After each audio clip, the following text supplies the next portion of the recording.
नमस्कार मित्रांनो, मी एक व्हिडिओ एडिटर, ग्राफिक डिझायनर तुम्ही जो म्हणाल तो, कारण की मला आजपासून कळतंय की आहे ना, मी काहीतरी व्यक्त करतोय ऍक्च्युली ह्या गोष्टी, की मला खरंच नाही कळतंय की मी नक्की कोण आहे.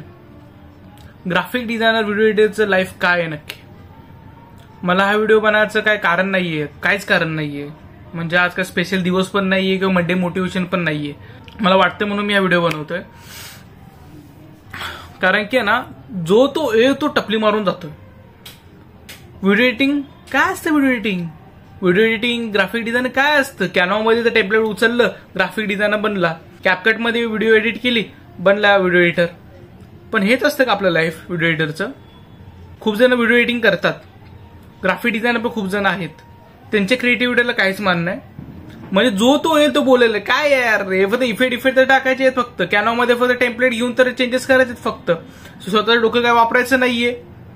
आणि ज्यांना कळत नाही ना व्हिडिओ एडिटिंग, ज्यांना ग्राफिक डिझायन समजत नाही ना, ते आपल्याला चेंजेस सांगणार. म्हणजे ते पण सांगणार अरे यार नाही रे, सॉन्ग नाही सूट होतं यार, सॉन्ग चेंज कर. काही केलं ना, सॉन्गच्या हिशोबाने आपण व्हिडिओ एडिटिंग केले ना, हे त्यांना समजत नाहीये. पण सॉन्ग चेंज कर फटाफट, 2 मिनिटात सेकंदात हे करणार. सॉन्ग चेंज कर, इफेक्ट बरोबर नाही इफेक्ट चेंज कर. तर रेफरन्स दिले सेम टू सेम बनव. नंतर बोलणार सेम टू सेम का बनवतोय? रेफरन्स दिले त्यासाठी बनवायचंय का आपण? नाही, रेफरन्स सारखं बनव, पण सेम टू सेम नको बनवू. काय लॉजिक आहे यार या गोष्टीचं?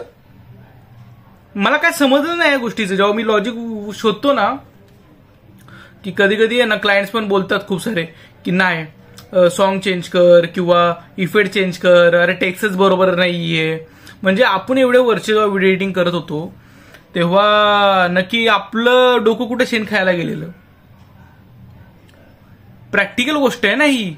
जर आपल्याला एवढ्या वर्षाचा एक्सपिरियन्स आहे, आपल्याला ह्या पोझिशनवरती पोहोचलोय, तर काय ना काहीतरी लॉजिक असेल ना त्या गोष्टीचं.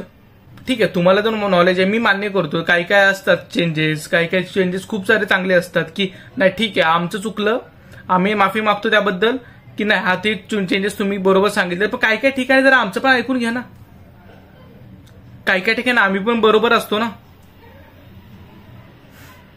काही काही ठिकाणी बोलतोय मी, कारण की आपलं व्हिडिओ एडिटिंग आणि ग्राफिक डिझायनचं लाईफ हे क्लायंटच्या चेंजेसवरती डिपेंड असतं.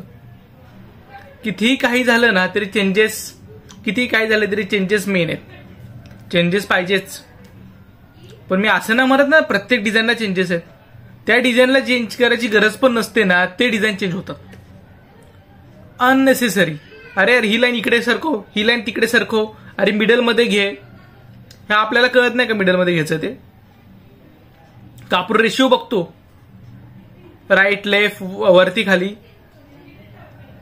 हे ना, मी ग्राफिक डिझायनर जे आहेत ना त्यांना समजेल मी काय बोलतोय त्या गोष्टी.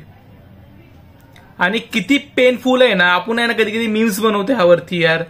सकाळी उठला झोपला डिझाईन झाली रेडी, सकाळी उठला झोपला परत डिझाईन जगायला रेडी. की आपण नक्की लाईफ काय नक्की आपलं आवडतंय म्हणून आपण आहे ह्यामध्ये.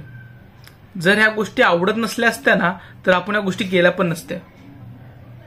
पण एखाद्याला जर स्वतःचं बोलतात ना की तुला माहितीये काय, तू काय ग्राफिक डिझायनर आहेस ना, तरी पण मी सांगणार तुला की नक्की तू काय करायचं ते.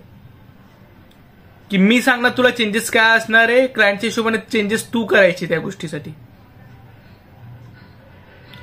हे ना लय असतं ना, मग ते डोक्यात जातं या गोष्टी. पण ठीक आहे, मी फक्त मला कम्युनिकेशन करायचं होतं तुमच्यासोबत. त्यामुळे मी हा रील पोस्ट करतोय. बाकी काहीच रिझन नाहीये रील पोस्ट करायचा. तर असंच बस.